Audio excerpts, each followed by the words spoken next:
दो चार कदम चले, चींटियों का झुंड देखे तो जत्था को जोर से पकड़े और छलांग लगा दिए। तो पीछे वाले जत्थे आगे आ गए।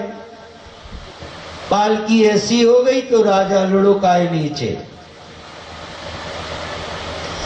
एक बार तो उन्हें डांट दिया, भैया दोबारा गलती मत करना। हमारे भगवान का संविधान तो 100 बार तक क्षमा करने का है। बोलो वृंदावन बिहारी लाल की।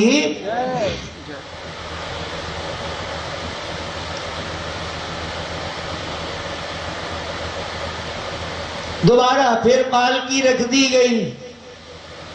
राजा ने डांट दिया, दोबारा गलती करोगे तो मार दिए जाओगे। उन्होंने कहा, ये पावर अपने मन में विचार करने लगे कि ये तो भोले बाबा को मिला है पावर, ये तुम्हारे पास भला कब से आ गया। मारने वाला पावर महाकाल का है, रक्षक भी हैं और भक्षक भी हैं।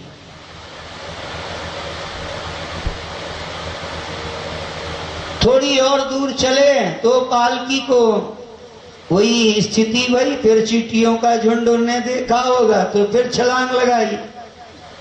पागल तो थे ही, और पागल नहीं बल्कि पागल नहीं महापागल हूं, पागलों का बाप हूं। दुनिया जो करती पाप है उसके लिए अभिशाप हूं।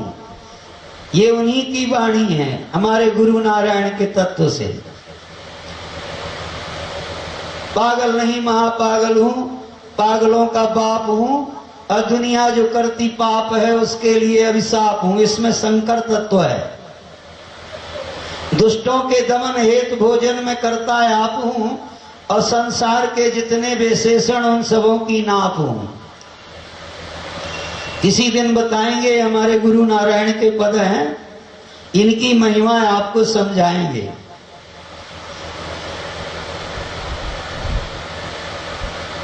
दोबारा जब फिर यही घटना घटी पागलपंथी में, तो राजा लुढ़काए, तलवार निकाल के खड़े हो गए। तुम इतने मोटे हो पर मार देने के योग्य हो। भरत जी ने कहा, महाराज। अब बोले भरत कि अरे राजन, किसको मारोगे? पहले हमको ये बताओ कि आप मारोगे किसको।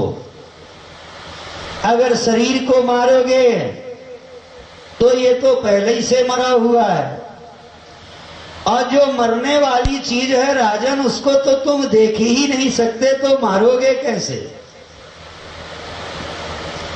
आत्मनः प्रतिकूलानि परेशान न आचरे। आत्मा के स्वरूप को जाने बिना आप शरीर को ही मार सकते हो। तो शरीर तो राजन मरने वाली ही व्यवस्था है, और आत्मा को चाहो तो आत्मा न जजानम न मरिष्यति नेध तेस्यम न क्षीयते बल विद्धि विचारणाम ही। ना ये जन्म लेती है, ना जवान होती है, ना बुढ़ी होती है, और ना कभी मरती है। अब बताओ किसको मारोगे? आखिर राजा तो राजा ही है, उसको ज्ञान हो गया कि ये कोई ज्ञानी महापुरुष है, गलती हो गई। तत्काल चरणों को पकड़ लिया, महाराज अज्ञानता में जो अपराध हुआ उसके लिए आप मुझे क्षमा करो, पर मेरे कपिल तो आप ही हो, मेरे को किसी कपिल के पास नहीं जाना। तब राजा को उनने भौतिक यानी संसार और ईश्वर दोनों का अनुभव कराया। मन की 4 स्थितियां बनाई जिनके कारण हम और आप बिगड़ते बनते रहते हैं। मन 4 स्थितियों में भ्रमण करता है शरीर के अंदर। बैखरी, अनामिका, मध्यका और परा। अंतिम स्थिति जो है योग की है, परा स्थिति। बिखरी हुई स्थिति मान लो बैखरी को, सामान्य साधारण अर्थ में।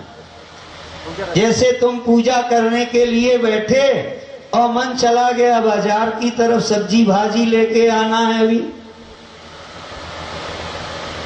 पोथी पत्रा समेटे, मन तो लग नहीं रहा, तो काय को पूजा कर। पर यहीं पर उसको अभ्यास कराना है। क्यों? अभ्यास कौन सा कराना है, क्योंकि वो मन तुम्हारा है, बाजार का तो है नहीं। 2 मिनट नहीं आएगा, 4 मिनट नहीं आएगा, 10 मिनट नहीं आएगा, पर वो लौट के तो आपके पास ही आएगा। यही उसका अभ्यास है। और जब ऐसे आप रोज करने लगोगे तो उसको भी लगेगा यार हमारे पीछे कोई लगा हुआ है, हम कहाँ जाते हैं ये जानने के लिए हमारे कोई पीछे लगा हुआ है। तो धीरे धीरे उसकी स्थिति मध्यम हो जाएगी। मध्य का स्थिति में कई दिन तक मन जो है स्थायी रहता है। ये 3-3 वर्ष की क्रियाएं हैं। 3 चौके 12 वर्ष का योग है। 3 वर्ष ये क्रिया करो, 3 वर्ष मध्यका की क्रिया करो, तो आपको फिर 6 वर्ष के बाद अनामिका की क्रिया मिलेगी। 6 वर्ष में देवी सिद्ध हो जाती है। और कोई भी देवी की कला जानना चाहते हो तो पहले नर्मदा की उपासना करो। बिना नर्मदा की उपासना के किसी भी देवी की कला नहीं जानी जाती। 6वें वर्ष में जब देवी की कला सिद्ध होगी तब आपका 7वें वर्ष से ब्रह्मात्मक मार्ग होगा। उसी को अनामिका मार्ग कहते हैं। अनामिका मार्ग में अंतिम वर्ष में आदमी परमहंस तक हो जाता है, जिसने सच्चाई से भजन किया होगा वो। और नहीं 9 वर्ष के बाद फिर पराई स्थिति आ जाती है। परे माने अंतिम। पराई स्थिति में आत्मा और मन का मिलन होता है, उसी को योग कहते हैं। 2 वस्तुएं जहां जुड़ गई तो योग हो गया। यहां आत्मा और मन का गठबंधन हो गया तो योग हो गया। राजन, ये चारों क्रियाओं को आप सिद्ध कर लोगे तो परमात्मा की पूर्ण कृपा आपको प्राप्त हो जाएगी और आपके अंतःकरण में आनंद कंद भगवान सदा सदा के लिए रमण करने लगेंगे। ऐसा कहकर के भरत जी अपने स्थान में भगवान का भजन करने लगे। और ये राजा रघुगुण फिर अपने राज्य को नहीं लौटे, गंगा के उत्तरी तट में विराजमान हो गए और गंगा के उत्तर तट में बैठ करके भगवान का भजन करके और मुक्त हो जाते हैं। बोलो वृंदावन बिहारी लाल की।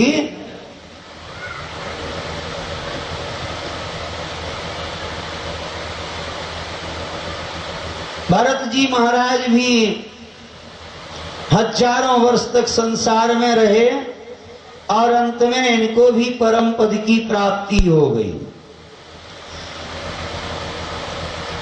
एक बार की बात बता मैं, कुछ संत महापुरुष लोग वृंदावन से अयोध्या की तरफ जा रहे थे। अयोध्या में जाकर रामलला का दर्शन करेंगे, ऐसा संतों के मन में कामना थी। और संतों का भजन तो राम नाम ही है।